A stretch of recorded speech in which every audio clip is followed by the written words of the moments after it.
ফিলিস্তিনের অবরুদ্ধ গাজা উপত্যকায় ইসরায়েলি হামলায় আল জাজিরার ৫ সাংবাদিক নিহত হয়েছেন।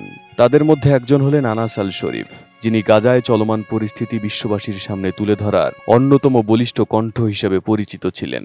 নিহত হওয়ার আগে তিনি গাজা নিয়ে আবেগঘন এক বার্তা দিয়ে গেছেন, যা হৃদয়ে কেড়েছে গোটা বিশ্ব সম্প্রদায়ের। সাংবাদিক আনাস লিখেছেন, যদি এই শব্দগুলো তোমাদের কাছে পৌঁছায় তবে জেনে রেখো, ইসরায়েল ইতোমধ্যেই আমার জীবন নিভিয়ে দিতে এবং আমার কণ্ঠস্বর স্তব্ধ করতে সফল হয়েছে। তোমাদের প্রতি শান্তি, আল্লাহর রহমত ও বরকত বর্ষিত হোক। আল্লাহকে সাক্ষী রেখে বলছি, আমি আমার সমস্ত শক্তি আর সাধ্য দিয়ে আমার জনগণের পাশে দাঁড়ানোর চেষ্টা করেছি। তাদের কণ্ঠ হতে চেয়েছি, তাদের স্বপ্নের ভাষা হতে চেয়েছি।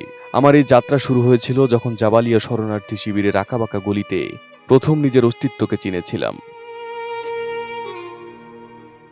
আমার আশা ছিল আল্লাহ আমাকে দীর্ঘ জীবন দেবেন, যাতে একদিন আমি আমার পরিবারকে নিয়ে ফিরতে পারি আমার দখলকৃত আকসালানের মাটিতে। কিন্তু আল্লাহর ইচ্ছা সর্বোচ্চ, তার ফয়সালাও চূড়ান্ত। জীবনের প্রতিটি ধাপে যন্ত্রণা আমার সঙ্গী ছিল। কষ্টের তীব্র স্বাদ পেয়েছি অসংখ্যবার। প্রিয়জনদের হারানোর বেদনায় ভেঙে পড়েছি, তবুও সত্যকে বিকৃত করিনি বা মিথ্যা দিয়ে ঢাকিনি। আল্লাহ যেন সাক্ষ্য থাকেন তাদের বিরুদ্ধে যারা নীরব থেকেছে, যারা আমাদের হত্যাযোগ্য দেখে মুখ ফিরিয়ে নিয়েছে, যারা আমাদের শ্বাসরোধ হতে দিয়েছে, আমাদের শিশু ও নারীদের ছিন্ন ভিন্ন দেহাবশেষ দেখেও যাদের হৃদয় কাঁপেনি।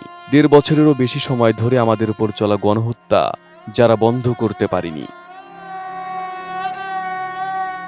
মুসলিম বিশ্বের মুকুটের রত্ন, প্রত্যেক স্বাধীন মানুষের হৃদস্পন্দন ফিলিস্তিনকে আমি তোমাদের হাতে অর্পণ করছি। আমি অর্পণ করছি এর নিপীড়িত মানুষদের, নিষ্পাপ শিশুদের, যারা স্বপ্ন দেখার সুযোগও পায়নি, যাদের দেহ ইসরায়েলি ক্ষেপণাস্ত্র বোমার নিচে ছিন্ন ভিন্ন হয়ে গেছে, যাদের রক্তের দাগ লেগে আছে দেয়ালে দেয়ালে। RICL TMX, যুগের পর যুগ স্থাপনা থাকে মজবুত। আমি তোমাদের আহ্বান জানাই, শিকল যেন তোমাদের কণ্ঠ স্তব্ধ না করে, সীমানা যেন তোমাদের রুখে না দেয়। আমার চুরি হওয়া মাতৃভূমির আকাশে মর্যাদা ও স্বাধীনতার সূর্য না ওঠা পর্যন্ত তোমরা এই ভূমি ও এর মানুষের মুক্তির পথে সেতু হয়ে দাঁড়াও। আমি আমার পরিবারকে তোমাদের হাতে তুলে দিচ্ছি। আমার চোখের আলো প্রিয় কন্যা শাম, যার বড় হয়ে ওঠা দেখা হলো না আমার প্রিয় পুত্র সালাহ, আমি যার সঙ্গী হতে চেয়েছিলাম। তোমরা দেখে রেখো আমার মাকে, যার দোয়া ছিল আমার দুর্গ, যার প্রার্থনা ছিল আমার পথের আলো। আল্লাহ যেন তাকে শক্তি দেন আর আমার পক্ষ থেকে সর্বোত্তম প্রতিদান দেন। আমি রেখে গেলাম আমার জীবন সঙ্গী উম্মে সালাহকে, যুদ্ধ যাকে আমার থেকে আলাদা রেখেছে মাসের পর মাস, যিনি দীর্ঘ সময় দূরে থেকেও স্থির, দৃঢ় ও ধৈর্যশীল থেকেছেন।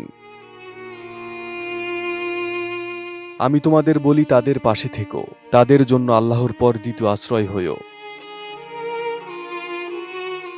যদি আমি মারা যাই, জেনে রেখো আমি আমার নীতির উপর অটল থেকে মরব। আল্লাহর ফয়সালায় আমি সন্তুষ্ট, তার সাথে সাক্ষাতের ব্যাপারে আমি নিশ্চিত এবং দৃঢ় বিশ্বাসী। আল্লাহর কাছে যা আছে সেটাই উত্তম ও চিরস্থায়ী। হে আল্লাহ, আমাকে শহীদের অন্তর্ভুক্ত করো, আমার অতীত ও ভবিষ্যতের সব গুনাহ মাফ করো, আর আমার রক্তকে এমন আলো বানাও যা আমার জাতীয় পরিবারকে স্বাধীনতার পথে আলোকিত করবে। যদি কোথাও আমি অপূর্ণ থেকেছি, আমাকে ক্ষমা করো, আমার জন্য রহমতের দোয়া করো, কারণ আমি আমার অঙ্গীকার রেখেছি, কখনো বিশ্বাসঘাতকতা করিনি। গাজাকে ভুলে যেও না, আর তোমাদের প্রার্থনায় আমাকে যেন আল্লাহ ক্ষমা করেন ও কবুল করে নেন, এই দোয়া করতে ভুলো না। Arif Hasan, ATN news.